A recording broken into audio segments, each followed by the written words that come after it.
Սովորաբար, երբ վիրուսը ներխուժում է օրգանիզմ,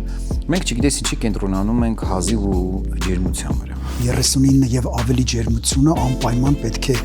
իջեցնել, միջամտել։ Մեր ազգաբնակչությունը անմիջապես սկսում է ընդունել հակաբիոտիկներ, ընդ որում արդեն անգիր գիտեն դոզաները։ Հակաբիոտիկները ոչ մի ազդեցություն չունեն վիրուսային վարակների վրա, իսկ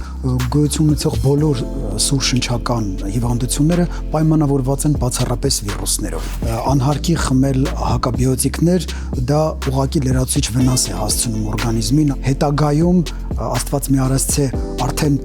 անհրաժեշտության դեպքում այդ նույն հակաբիոտիկները կարող են այլևս չազդել։ Քովիդից հետո այս մարդը լրիվ փոխվել է, դարձել է ագրեսիվ, շատ նյարդային, գալիս է տուն ամբողջ օրը կռիվներ անում, դրդրացնում, սկսել է խանդի տեսարաններ, որը չկար միջև այդ։ Հարուցիչը այո կարող է պահպանվել օրգանիզմում եւ պատճառ հանդիսանալ մի շարք նյարդային, սիրտանոթային համակարգի կողմից տարբեր բարդությունների զարգացման։ Գիշերային զրույցներ։